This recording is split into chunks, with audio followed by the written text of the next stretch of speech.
감사로 제사를 드리는 자가 나를 영화롭게 하나니 그의 행위를 옳게 하는 자에게 내가 하나님의 구원을 보이리라. 존귀하신 아버지 하나님, 한 주간 동안도 주님의 거룩한 의의 백성들이 이 땅에 거하면서 주 예수 그리스도의 놀라우신 이름을 증거하며 주님의 큰 기쁨이 되어지는 삶을 살다가 오늘 이 전에 나와서 경배를 드립니다. 온 마음과 정성을 다하여 드려지는 예배가 하나님 마음에 큰 기쁨이 되어질 수 있도록 영과 진리로 드려지게 하여 주옵소서. 우리의 심령 예배를 통해서 성결케 되게 하시고 주님을 더욱더 가까이 할 수 있는 은혜의 시간 되게 하여 주옵소서. 예배 모든 시종 우리 주님께 의탁하옵고 살아계신 예수님의 이름으로 기도하옵나이다. 아멘.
외치는 자의 소리여 이르되 너희는 광야에서 여호와의 길을 예비하라. 골짜기마다 도두어지며 산마다 언덕마다 낮아지며 고르지 아니한 곳이 평탄하게 되며 여호와의 영광이 나타나고 모든 육체가 그것을 함께 보리라. 말하는 자의 소리여 이르되 외치라. 대답하되 내가 무엇이라 외치리까 하니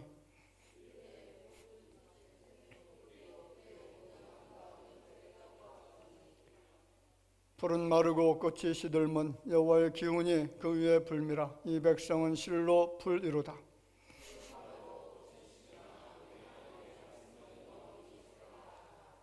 아멘. 전능하사 천지를 만드신 하나님 아버지를 내가 믿사오며 그 외아들 우리 주 예수 그리스도를 믿사오니 이는 성령으로 잉태하사 동정녀 마리아에게 나시고 본디오 빌라도에게 고난을 받으사 십자가에 못 박혀 죽으시고 장사한 지 사흘 만에 죽은 자 가운데서 다시 살아나시며 하늘로 오르사 전능하신 하나님 우편에 앉아 계시다가 저리로서 산자와 죽은 자를 심판하러 오시리라.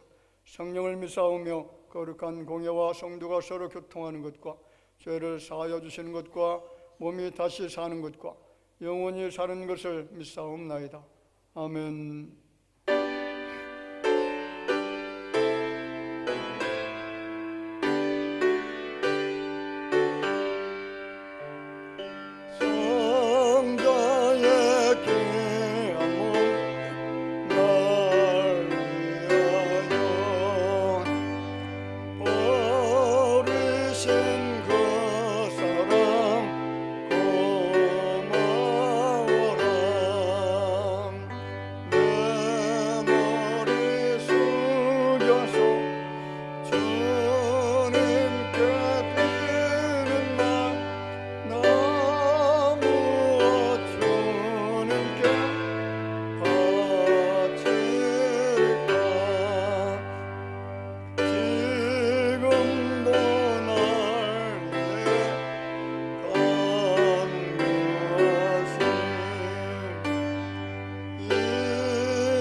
좋으신 하나님 아버지, 은혜와 사랑을 감사를 드립니다.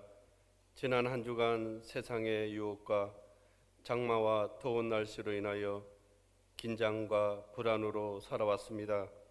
지쳐있는 우리들의 성령으로 위로하여 주시며 주님이 주신 십자가를 늘 동행하는 삶을 살 수 있도록 은혜를 베풀어 주옵소서. 하나님을 믿는 우리 가정이 시온의 처소가 되게 하시고 주를 향한 우리들의 믿음이 넘치도록 복에 복을 더하여 주옵소서. 부모는 하나님 말씀을 순종하게 하시며 자녀들은 주의 교양과 훈계로 양육하는 부모에게 순종하게 하셔서 지혜와 명철을 주시기를 소원합니다. 이 시간 말씀으로 우리의 연약함을 더욱 풍성케 하시며 육신의 연약한 자에게 건강을 주시며 말씀이 없어서 방황하는 자에게 말씀의 위로를 받게 하시고 재물이 없어서 빈약한 자에게 풍성함을 보게 하옵소서. 이곳에 모여 주님을 사모하는 우리들을 위해 선하신 목자 되신 주님의 은혜로 긍휼히 베풀어 주시고 사랑과 평강으로 가득 차게 인도하여 주시기를 원합니다. 연로하신 중에도 선교 사역을 하시는 목사님과 사모님 더욱 건강하게 하시며 인자하신 주의 영이 함께 동행하여 주실 줄 믿습니다. 항상 저희들에게 좋은 곳으로 우리에게 선포하실 목사님 건강하게 하시며 선하신 주의 영이 저희들에게 임재하여 주실 줄 믿사옵나이다. 또한 어느 곳에서 예배를 위하여 헌신하고 있는 모든 교회들에게 주님의 은혜가 더욱 부흥케 하여 주실 줄 믿사오며 예수님의 이름으로 기도드리옵나이다. 아멘.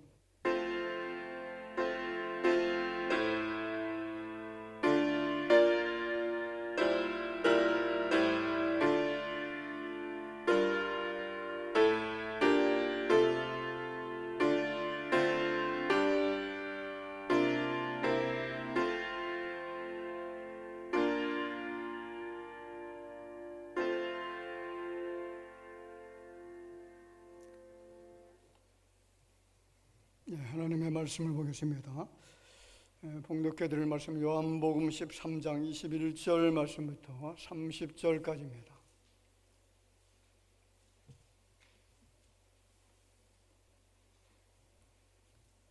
(21절) 말씀부터 30절 말씀까지 한 절씩 교독하도록 하겠습니다. 예수께서 이 말씀을 하시고 심령이 괴로워 증언하여 이르시되 내가 진실로 진실로 너에게 이르노니 너희 중에 하나가 나를 팔리라 하시니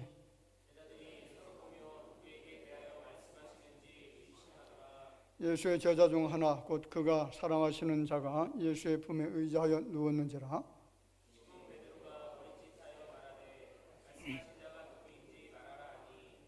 그가 예수의 가슴에 그대로 의지하여 말하되 주여 누구니까?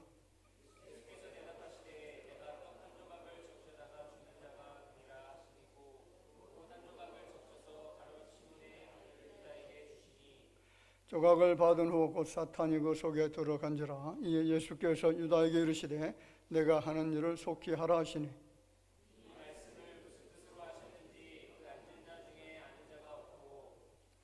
어떤 이들은 유다가 돈꾀를 맡았으므로 명절에 우리가 쓸 물건을 사라 하시는지 혹은 가난한 자들에게 무엇을 주라 하시는 줄로 생각하더라. 아멘. 가룟 유다, 우리가 너무나 잘 아는 이름입니다. 그렇게 아름다운 이름은 아니겠죠. 제가 아마 10년도 좀 더 지나서 이 본문을 가지고 말씀을 증거한 적이 있는데 오늘은 좀 각도를 다른 방향으로 이 말씀을 증언하면서 은혜되는 귀한 시간이 되기를 주 이름으로 축원을 드립니다. 제자라고 하는 말, 마데테스라고 하는 그런 단어인데요, 이것은 따르는 자라고 하는 그런 뜻을 가지고 있습니다. 누구를 따라가는 거죠? 주님을 따라가는 자, 주님과 같이 살고자 하는 자, 이런 자를 향해서 제자라 이렇게 부르고 있습니다. 주님의 제자가 되어졌다, 이것은 굉장히 큰 자부심이고요, 그리고 엄청난 특권이 아닐 수가 없습니다. 주님과 같이 살 수 있는 그런 삶의 여정이 12명의 제자들 가운데에 모두 다 그렇게 살긴 했지만은 그러나 나머지 한 사람만큼은 불행의 길로 갔다라고 하는 것을 너무나 잘 알고 있습니다. 실제로 베드로를 위시한 11명의 제자들은 온 세상에 복음을 증거했고요. 그리고 많은 생명을 주께로 돌아오도록 만드는 위대한 그런 사역의 사명을 잘 감당했던 사람들입니다. 그런데 우리가 다 자랑스럽고 좋은 제자가 되면 참 좋겠지만은 그러나 제자 중에는 주님 앞에 불의하다라고 그렇게 책망받는 제자가 있는데 그 이름이 바로 유다라고 하는 이름인데, 자, 마가복음 14장 21절에 이렇게 말하죠. 인자는 자기에 대하여 기록된 대로 가거니와 인자를 파는 그 사람에게는 화가 있으리로다. 그 사람은 차라리 나지 아니하였더라면 자기에게 좋을 뻔하였느니라 하시느라. 자, 인자는 예수님을 말하고요. 그리고 인자를 파는 그 사람이 누굽니까? 가룟 유다를 말하는데 그 사람이 예수님 선포할 때 화가 있으리로다 이렇게 선포했습니다. 복을 받는 것이 아니라 예수 그리스도를 통해서 저주스러운 그런 메시지를 듣습니다. 가룟 유다는 성경에서 마귀 혹은 도둑, 멸망의 자식, 배신자, 온갖 좋지 않은 이름이 항상 따라다니는 불행한 인생의 표본이 바로 가룟 유다였습니다. 오늘 우리가 이 말씀을 생각해 보는 이유는 그에게서 배워야 될 값진 교훈이 있기 때문에 그렇습니다. 하나님은 화려한 성공자들을 통해서 교훈을 주시기도 하시지만은 그런데 가룟 유다와 같은 실패자를 통해서도 그 음성을 들려주고 계시다는 사실을 우리가 기억하면서 말씀을 마음에 담기를 주의 이름으로 축복을 드립니다. 자, 유다라고 하는 이름은 가롯이라고 하는 것은 이제 그 지방의 이름을 말하는데, 그래서 이 가롯이라고 하는 지방에 살고 있는 유다라고 하는 그런 사람이라고 하는 뜻을 가지고 있다, 그렇게 말하는 사람이 있고요. 또 한 가지는 가장 가능성 있는 견해인데, 가롯이라고 하는 말이 가짜, 거짓말쟁이, 위선자를 뜻하는 세케르라고 하는 아람어의 어근에서 나온 그런 말입니다. 그래서 그 당시 아람어를 사용하던 크리스찬들이 예수의 배반자를 부를 때 사용한 별명이 바로 가롯이다, 이렇게 이야기하는 사람도 있습니다. 자, 그럼에도 불구하고 유다라고 하는 이름은 굉장히 좋은 이름이죠. 유다라고 하는 뜻이 무슨 뜻입니까? 찬송이라고 하는 그런 뜻을 가지고 있습니다. 이스라엘 백성들에게 있어서 유다라고 하는 것은 굉장히 뜻깊은 의미가 있잖아요. 그 유다의 족속을 통해서 다윗이 출생하게 되어지고, 그리고 다윗을 통해서 예수 그리스도께서 탄생하게 되어지고, 그 예수 그리스도를 통해서 모든 인류가 죄에서 구속함을 받을 수 있는 놀라운 이름이 바로 유다라고 하는 이름인데, 그런데 이 가룟 유다만큼은 이상하게 더럽고 추악한 이름으로 남겨져 있었다는 사실이죠. 여러분, 가룟 유다는 어떤 사람이죠? 축복의 자리에서, 제자의 자리에서 저주의 자리로 떨어진 사람이죠. 가장 행복해야 될 사람이 가장 불행한 사람이 되고 말았습니다. 그래서 성경 인물 중에 빌라도와 이스라엘 그 제사장 무리들, 그리고 가장 불행한 사람이 바로 가룟 유다, 이 세 부류가 불행한 사람들 중에 세 부류였다, 이렇게 이야기를 합니다. 자, 그러면 가룟 유다가 주는 교훈은 도대체 무엇이 있을까요? 그 첫 번째 교훈이 뭐냐면 택함받지 못한 자도 믿음을 고백할 수 있다라는 거죠. 성경은 구원받기로 이미 택함받은 사람들이 있다라고 하죠. 이것을 우리는 하나님의 예정 안에 있는 사람들이라고 합니다. 우리가 잘 알고 있습니다. 하나님의 예정에는 실패가 없습니다. 구원하시기로 작정되었다면 그 사람은 반드시 예수 그리스도를 믿는 믿음을 고백하게 되어져 있다는 거죠. 그렇다면 가룟 유다가 예수님을 배신한 이유가 도대체 무엇일까요? 어떤 사람은 돈깨를 메고 다니다가 돈 욕심 때문에 배신했을 것이다, 그렇게 말하는 사람도 있습니다. 또 어떤 사람은 말하기를 예수님을 메시아로 믿고 따라왔는데 예수께서 유다 나라 왕이 될 생각을 전혀 하지 않으시자 실망한 나머지 예수님을 배반했다라고 주장하는 사람도 있습니다. 자, 그런데 성경을 깊이 있게 연구해 보면 가룟 유다가 예수를 판 이유는 이런 지엽적인 외적인 문제가 아니라 영적이고도 내면적인 깊은 문제가 있다라고 그렇게 이야기를 합니다. 많은 사람들이 그렇게 생각합니다. 가룟 유다가 처음에는 예수를 잘 믿다가 나중에 타락했다. 어떤 교단은 그렇게 설명할 수 있는 교단적 신학을 가지고 있기도 합니다. 그런데 우리 장로교 신학 가운데에 성도의 견인이라고 하는 구원의 단계가 있습니다. 자, 한번 내가 하나님으로부터 택함을 받게 되어지면 구원의 길에서 절대로 이탈되지 않는다는 겁니다. 내가 예수 그리스도를 진실하게 구세주로 마음속에 영접하면 예수의 구원은 실패하지 않는다는 거죠.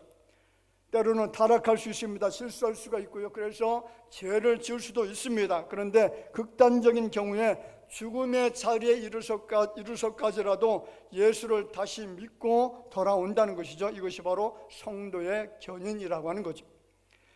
유다가 예수님을 판 것은 잘 믿다가 배신한 것이 아니라 그는 아예 처음부터 예수를 안 믿은 겁니다. 그는 예수님이 구주 되심을 믿지 않으면서 믿는다라고 고백한 거죠. 이것이 의미하는 것은 신앙이 없으면서도 얼마든지 신앙의 행세를 하면서 살 수 있다라는 그런 뜻입니다. 여러분 요한복음 6장 64절 말씀에 보면 그러나 너희 중에 믿지 아니하는 자들이 있느니라 하시니 이는 예수께서 믿지 아니하는 자들이 누구며 자기를 팔 자가 누구인지 처음부터 아심이로라. 자, 믿지 아니하는 자 누구를 이야기하는 거죠? 그렇습니다. 가룟 유다, 주변에 있는 또 믿지 않는 사람들도 있겠죠. 그런데 여기 예수님께서 하시는 말씀은 자기를 팔 자가 믿지 않는 자가 판다라는 그런 이야기죠. 제자 공동체의 몸을 담았으면서도 예수를 구세주로 영접하지 못한 사람이 바로 가룟 유다였습니다. 예수님께서 강조하는 것은 다른 것이 아니라 여러분 믿음인 줄 믿습니다. 가룟 유다는 처음부터 예수님을 믿지 않았습니다. 제가 처음부터라고 말씀드리는 것은 그가 하나님의 예정 안에 전혀 없었다는 그런 뜻이죠. 처음부터 사탄의 도구로 쓰임을 받았던 사람이고요, 처음부터 예수님을 팔아넘기려고 작정했던 사람이 바로 가룟 유다입니다. 가룟 유다는 구원의 믿음이 없는데 제자 공동체에 들어왔습니다. 중요한 것은 제자 훈련을 받으면서 수많은 기적을 체험했습니다. 죽은 자가 살아나고 병든 자가 고침을 받고, 그래서 풍랑 위로 걸으시는 예수님을 바라보시기도 하시고 엄청난 기적과 이적을 체험했음에도 불구하고 그 안에 본질적인 믿음, 예정 안에 있는 믿음이 없다면 언제든지 믿음을 배반할 수 있다는 거죠. 여러분, 우리 안에 있는 믿음은 진실된 믿음이 되기를 주의 이름으로 축복을 드립니다. 구원받는 믿음 우리 가운데 있게 될 줄로 믿습니다. 두 번째는 택함받지 못한 자는 절대로 회개할 수 없다는 거죠. 택함받지 못한 자는 회개할 수 있습니까? 없습니까? 진실한 회개, 구원받는 회개가 불가능합니다. 여러분, 교회는 천상교회하고 지상교회로 나눠집니다. 천상교회는요, 구원받은 무리들이 모여서 예배드리는 그런 공동체죠. 그것은 유기될 사람이 없습니다. 버림받을 사람이 없습니다. 모두 구원받을 수 있는 그런 천상의 백성들입니다. 그런데 지상교회는 다릅니다. 세상에 넘쳐나는 교회 안에서 같이 예배를 드리고요, 찬송도 드립니다. 기도하면서 복음을 위해 사는 그런 사람들도 많습니다. 그런데 문제는 그들 모두가 천국 백성이 아니다라는 거죠. 지상교회는 불완전합니다. 그 안에는 얼마든지 가룟 유다 같은 사람들이 있을 수가 있습니다. 예수를 따르다가 돌아서는 사람들이 있다는 거죠. 예수를 주로 고백하다가 부인하는 사람도 있습니다. 교회 안에 이단 사상을 가지고 예배하는 사람들도 있습니다. 교회를 싸움터로 만드는 사람들도 있습니다. 심지어 교회 안에서 멱살 잡고 싸우는 사람도 있습니다. 교회를 위해서 헌신한다라고 하는데 죄된 행동을 서슴없이 하는 사람들도 있습니다. 왜 그런 것일까요? 교회 안에 택함받지 못한 자들이 있기 때문에 그렇습니다. 그들은 형식적인 회개는 할 수 있어도 진실한 회개는 할 수가 없습니다. 택함받지 못한 사람들은 아무리 회개의 기회가 주어진다라고 할지라도 가룟 유다처럼 회개할 수 없고요, 결국 하나님의 심판을 받을 수밖에 없는 불행한 사람이 되어진다는 거죠. 여러분, 우리 안에 회개 영성으로 충만하기를 주의 이름으로 축복을 드립니다. 회개는 우리가 구원받은 하나님의 백성이 되어졌다는 증거입니다. 오늘 본문은 예수님의 십자가에 돌아가시기 불과 몇 시간 전에 제자들과 함께 유월절 만찬을 함께 나누던 아름답고 은혜로운 시간에 벌어진 사건이죠. 그런데 놀랍게도 그런 자리에서 예수님은 가룟 유다에게 직간접적으로 5번이나 회개할 수 있는 기회를 주시고요, 돌이킬 수 있는 기회를 주셨다는 거죠. 예수님은 가룟 유다의 마음을 다 들여다보고 지금 계십니다. 그가 어떤 계략을 꾸미고 있는지 주님이 이미 다 알고 계셨다는 거죠. 주님은 대야에 물을 담아가지고 와서 제자들의 발을 씻기시면서 심지어 가룟 유다의 발을 씻기면서 이런 말씀을 합니다. 너희가 깨끗하나 다는 아니니라. 너희 11명은 다 깨끗하지만은 그러나 여기 한 명 가룟 유다만큼은 깨끗하지 않다. 지금 이런 말씀을 하시는 것이죠. 자, 이것은 가룟 유다에게 주는 첫 번째 경고였습니다.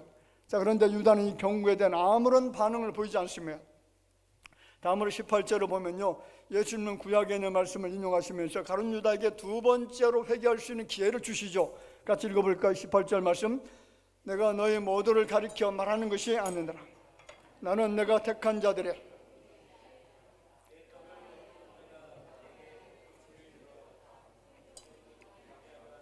자, 거기 잘 보세요. 내가 택한 자들이 누구인지 알미라 이렇게 말씀을 하죠. 자, 이 말씀의 의미가 무엇인지 조금씩 우리가 좀 윤곽이 나타나는 것을 볼 수가 있잖아요. 무엇이냐면 택함 받지 못한 자가 이 안에 있다는 겁니다.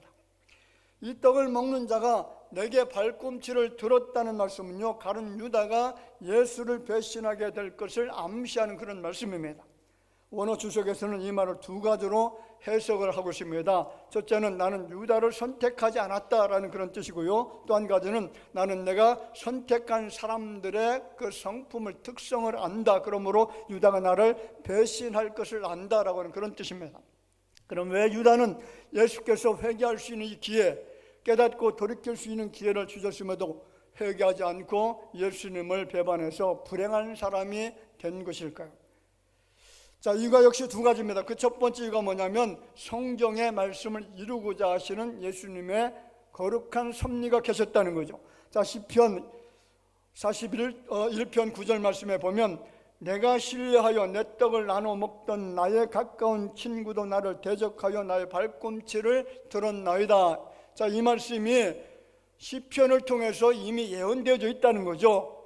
발꿈치를 든다는 것은 배신한다는 것이고요, 그리고 내 떡을 나눠 먹던 사람 누굽니까?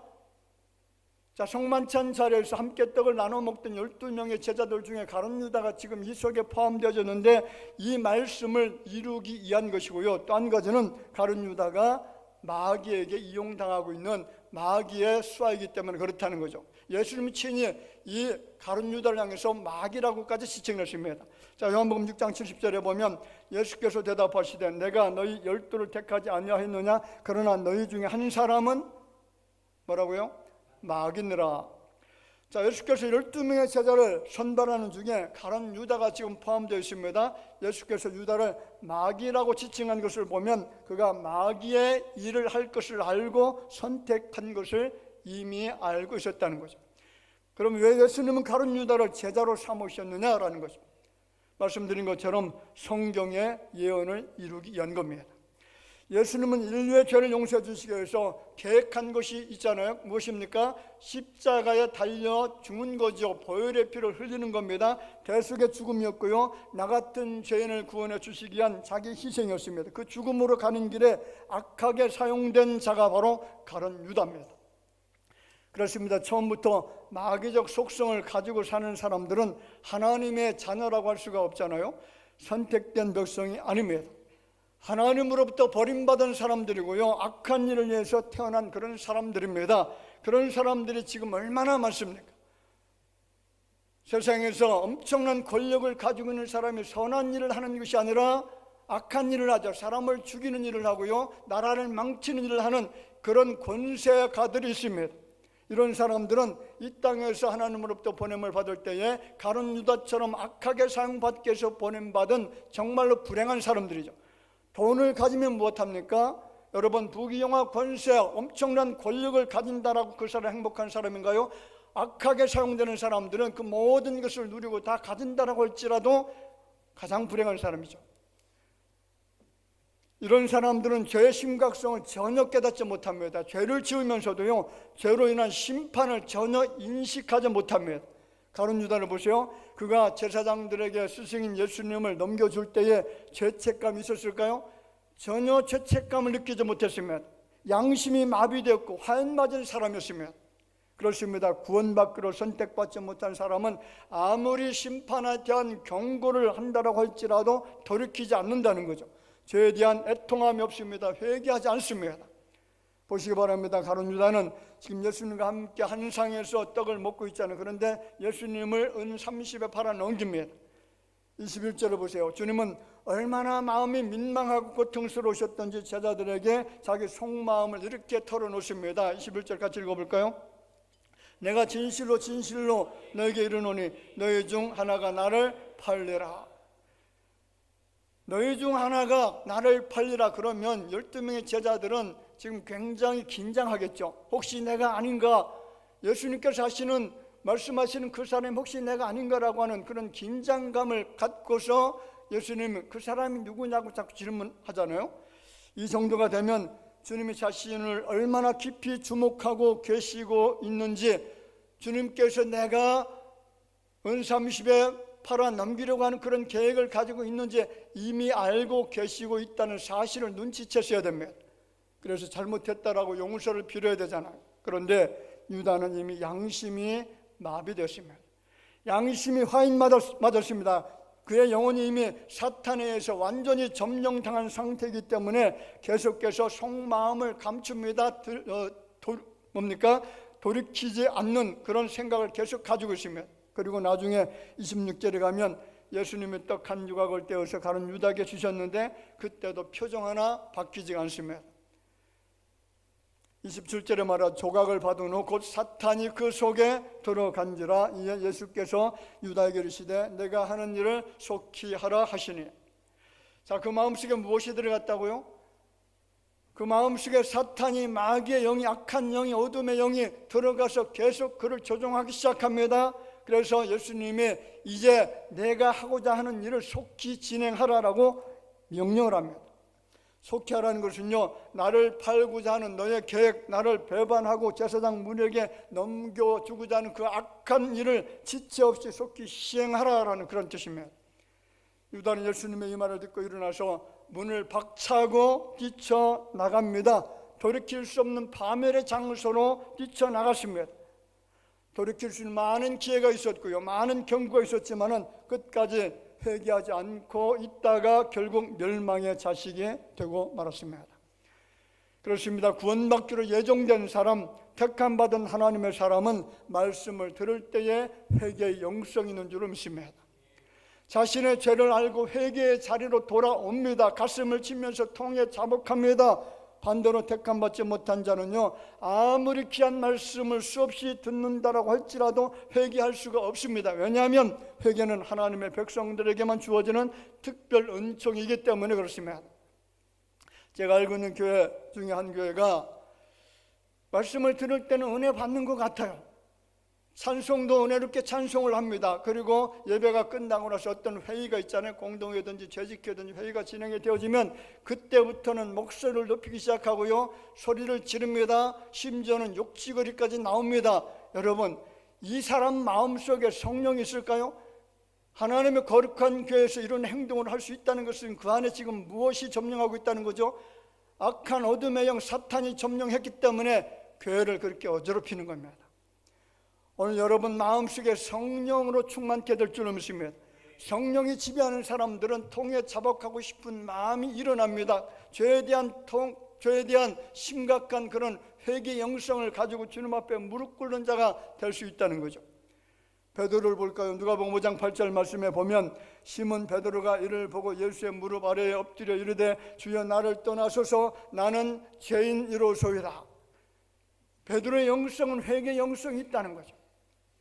예수님이 하시는 그 일을 보니까, 놀라운 기적의 모습을 바라보니까 저분은 보통뿐이 아니다, 하나님의 아들일 것이다, 이런 생각을 가지고 내가 어떻게 당신과 대면할 수가 있습니까? 나를 떠나소서 나는 죄인이다라고 고백하죠. 사도 바울을 보세요. 디모데전서 1장 15절에 보면 미쁘다 모든 사람이 받을 만한 이 말이요 그리스도 예수께서 죄인을 구원하시려고 세상에 임하셨다 하였도다. 죄인 중에 내가 괴수니라.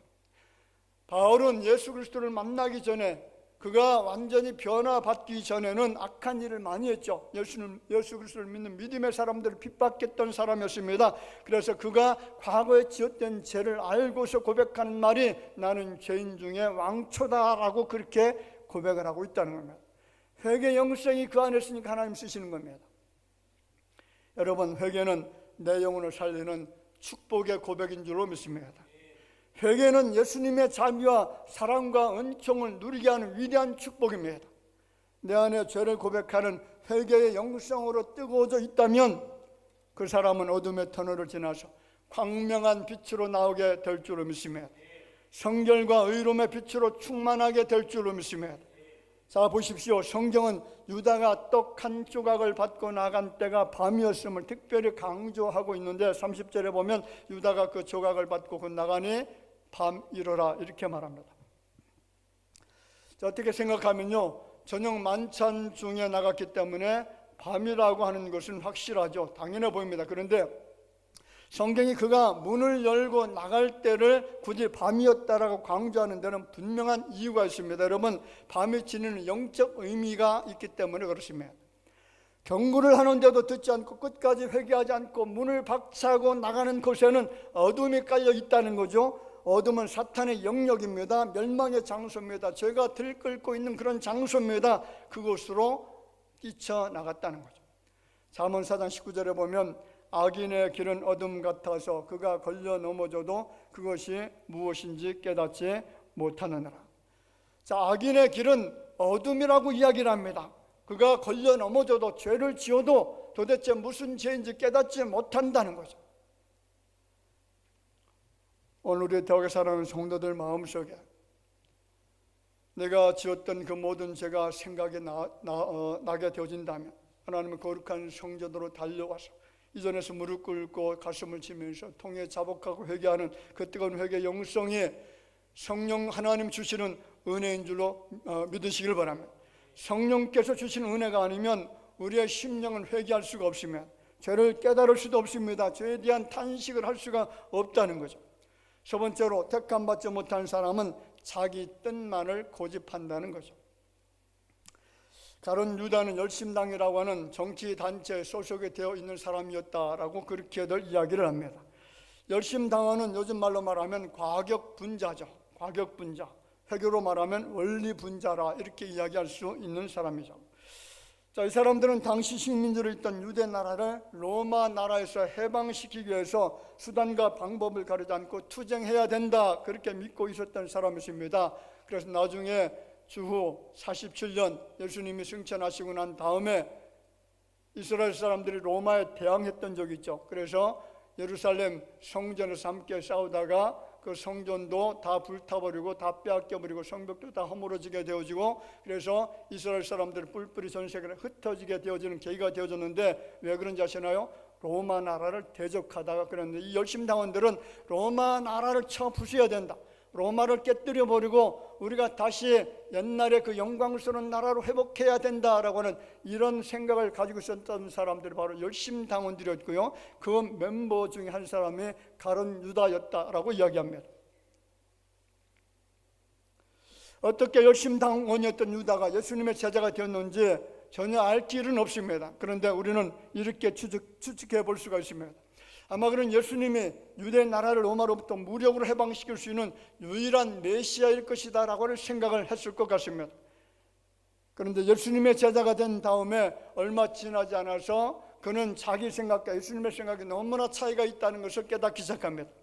예수님은 기회가 있을 때마다 제자들에게 앞으로 세워질 나라에 대해서 말씀하시는데 내 나라는 이 세상에 세워질 나라가 아니다. 내 나라는 유대 나라를 로마에서 해방시키는 그런 나라가 아니다.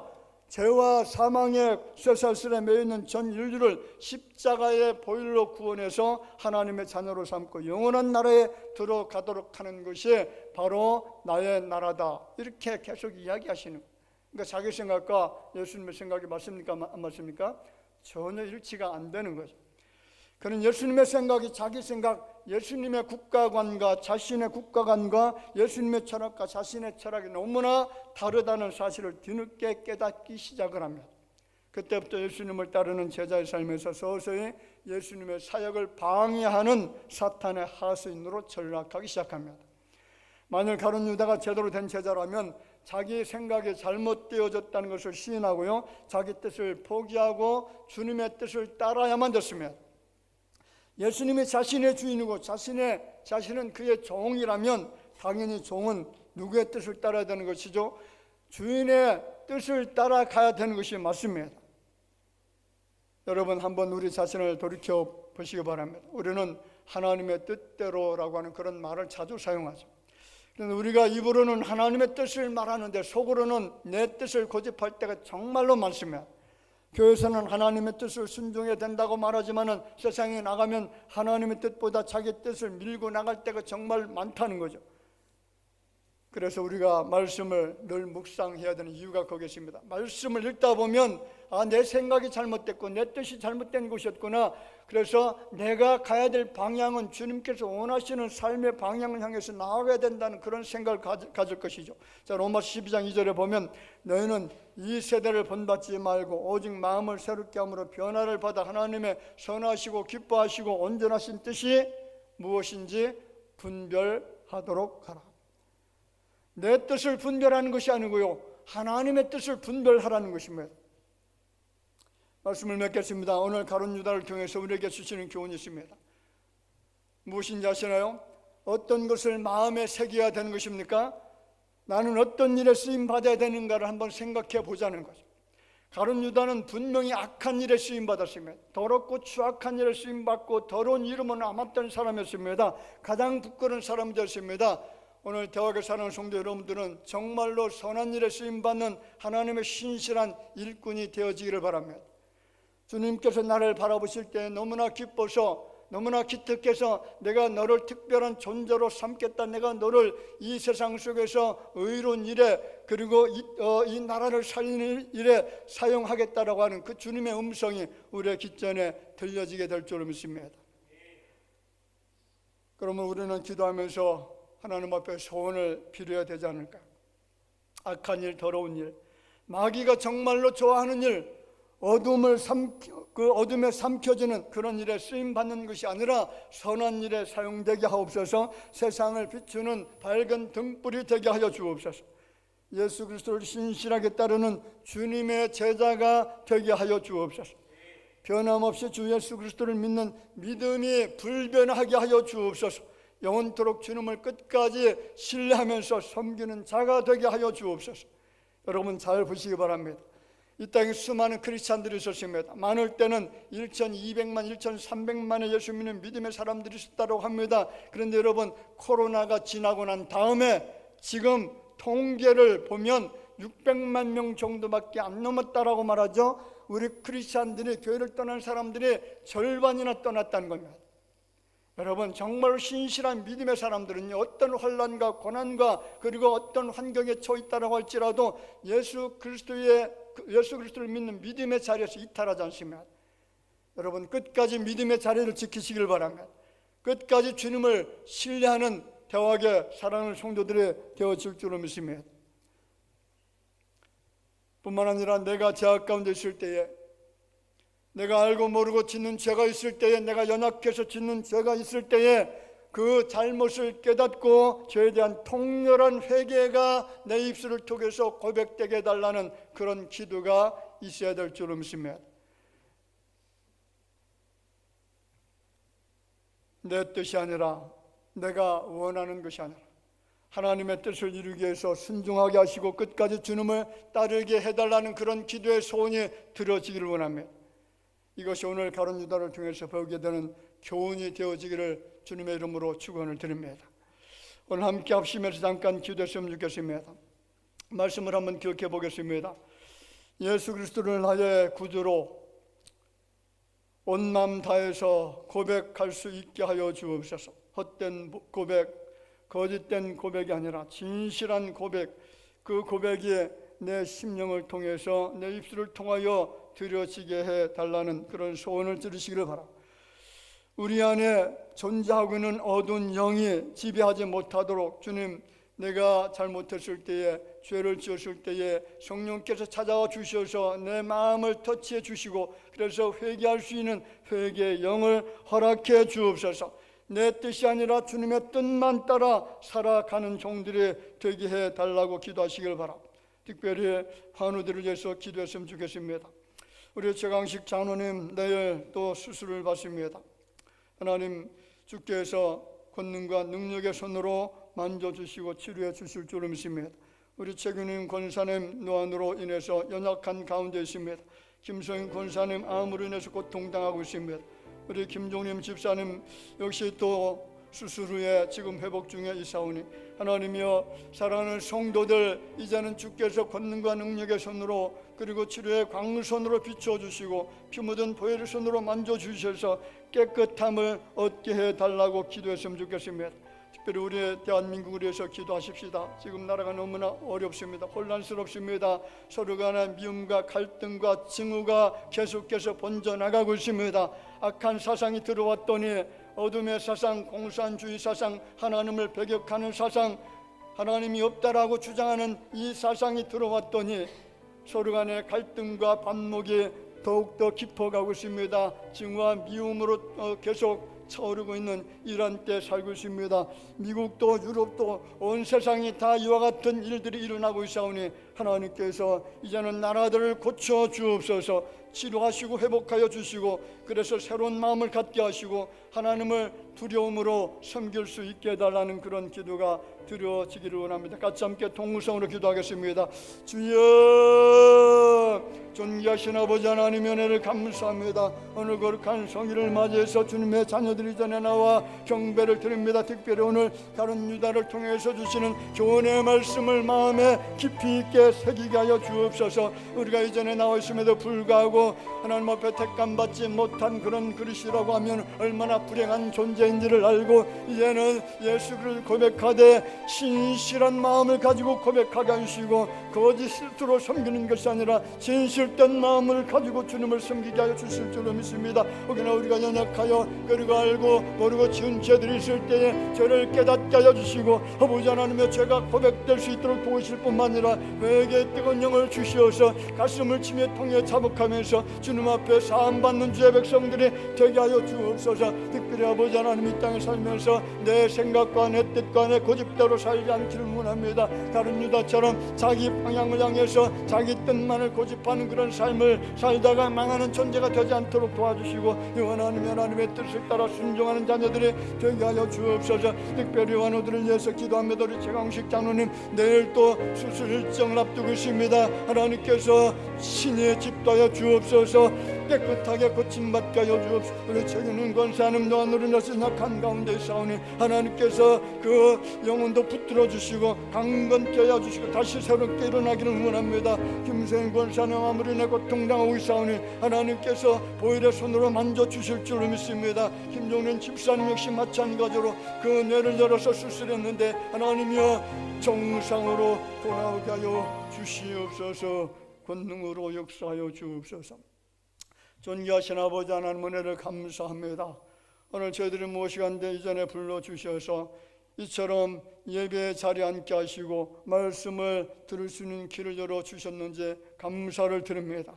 존귀하신 아버지 하나님, 오늘 우리가 이 땅에 살아가면서 주님 앞에 가룟 유다처럼 악하게 쓰임받는 자가 아니라 선한 일에 쓰임받는 큰 그릇들이 될 수 있도록 도와주실 줄로 믿습니다.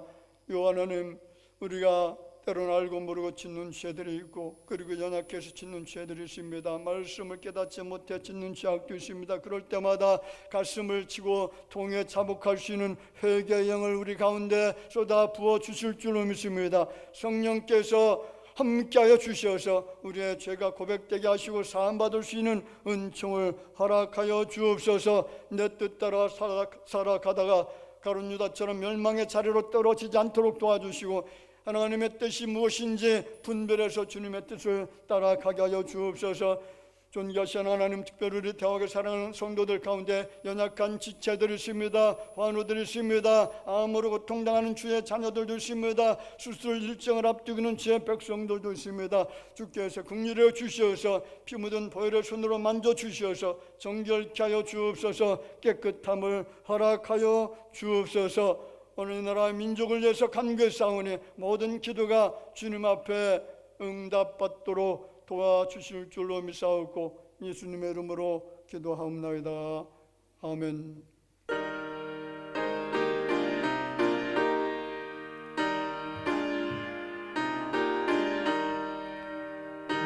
주의 보혈은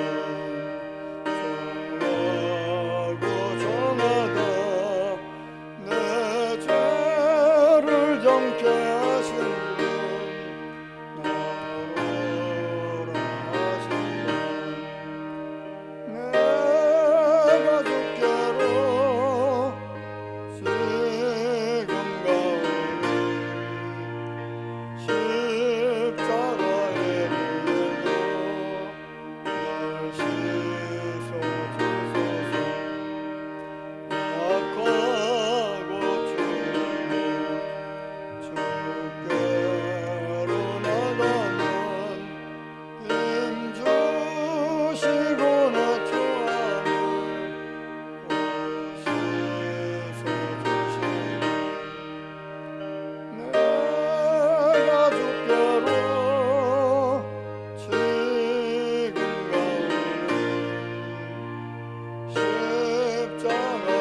감사함을 드립니다. 이용선 목사님 가정에서 가정과 좋은 창호 사업장을 위해서 조병식 장로님, 박연희 권사님, 이정희 권사님 원하고 바라고 기도합니다. 김순묵 권사님 감사함으로 섬김에 순종하는 가정 되게 없어서 이기선 배운자 집사님, 범사 함께 하신 감사함으로 전상호 집사님, 최영 권사님, 선하심과 인자하심 영원하신 하나님 감사합니다. 최은정 집사님, 전승민 문다영 집사님, 조재목 성도님 건강함으로 하나님께 영광 돌리는 딸들 되게 없어서 정은영은 성조 자녀들을 위해서 늘 동행하시는 주님 감사합니다. 건강 지켜주시고 앞길에 늘 동행하옵소서. 이명석 이우석 성도님 가정에 부어주시는 은혜와 사랑에 감사해서 무명으로 드렸습니다.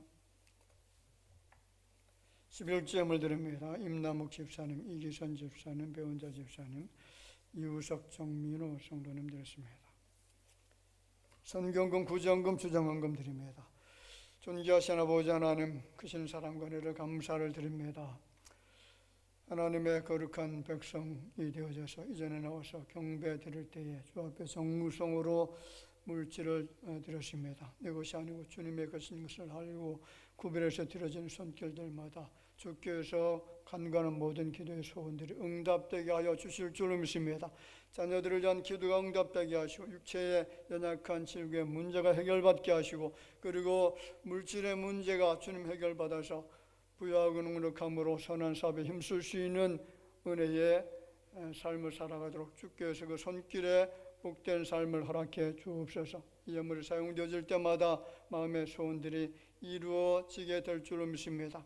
특별히 내일 또 우리 정학식 장로님 수술 일정을 앞두고 있습니다. 하나님, 인생은 연약해서 아무것도 할 수 있는 것이 없지만 주님은 능력의 하나님이시오니 주께서 만져주시고 치료의 광선을 비추어 주셔서 정결케 하시고 깨끗함을 받게 하여 주옵소서. 완벽하게 주께서 고쳐주실 줄로 믿습니다.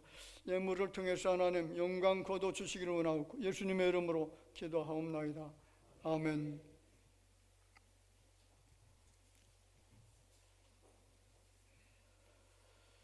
우리 다 같이 인사드리겠습니다. 주변에 계신 분들 바라보면서 만나서 반갑습니다. 주님 안에 사람입니다. 기쁨 우리 같이 반갑게 웃으시면서 인사 나누겠습니다.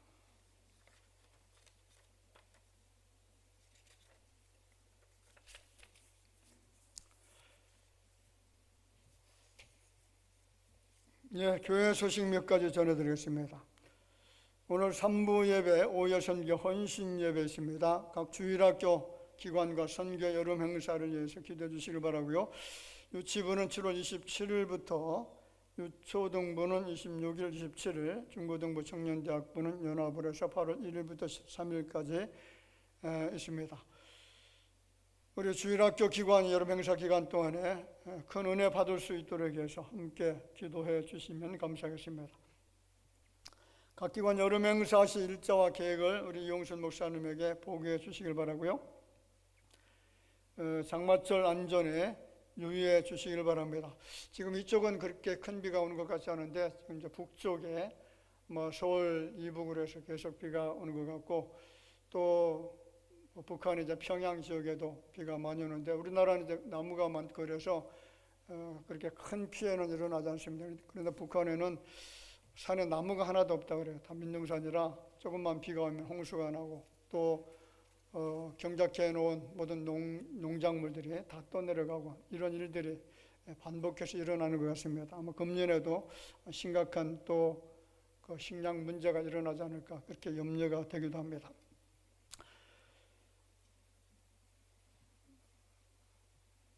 성도는 하나님과 예배로 맺어진 언약 백성들입니다. 공예배 참석에 좀 힘써 주시기를 바랍니다.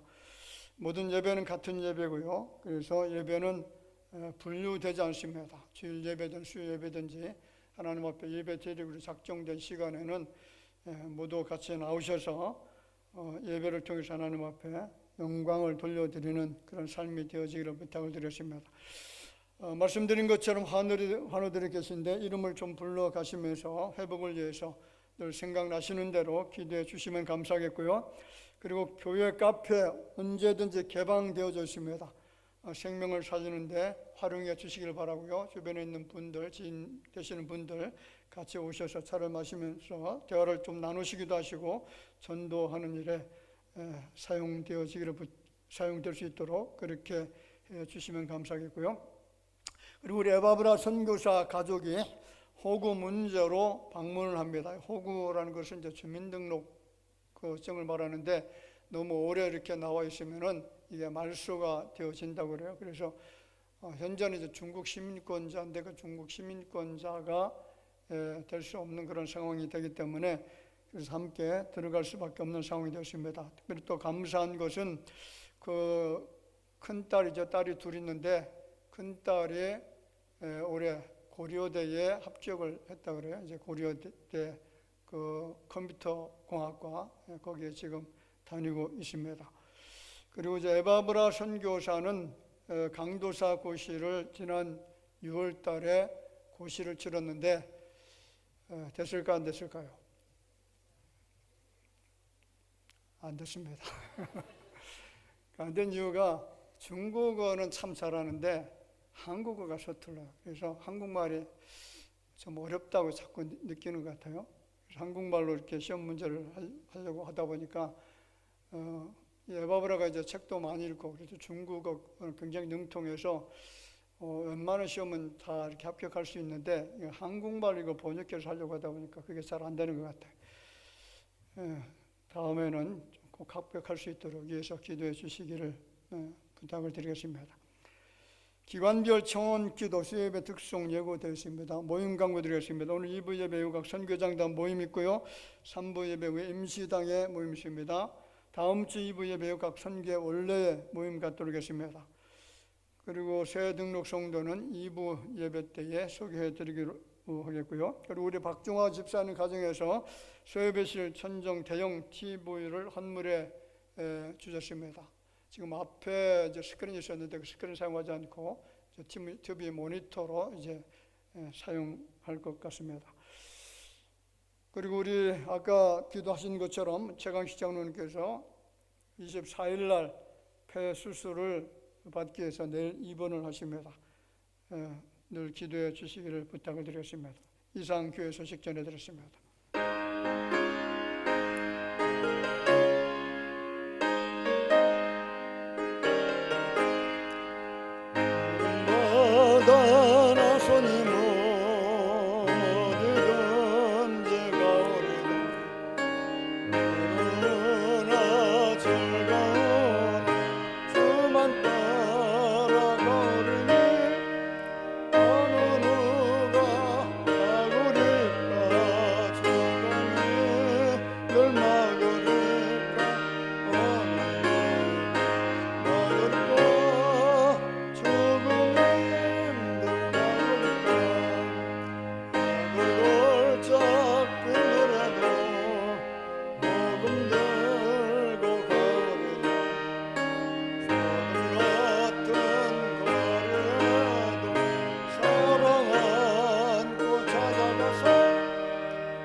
지금은 살아계신 우리 구주 예수님의 은혜와 하나님 아버지의 극진하신 사랑하심과 성령님의 감화 감동으로 교통하시는 역사가 하나님의 거룩한 이 백성들의 악한 일이 아니라 선한 일에 사용받기를 원하는 마음을 가지고 정성을 다하여 머리 숙여 경배드리는 모든 주의 자녀들을 위해 이제로부터 영원토록 함께 있을지어다.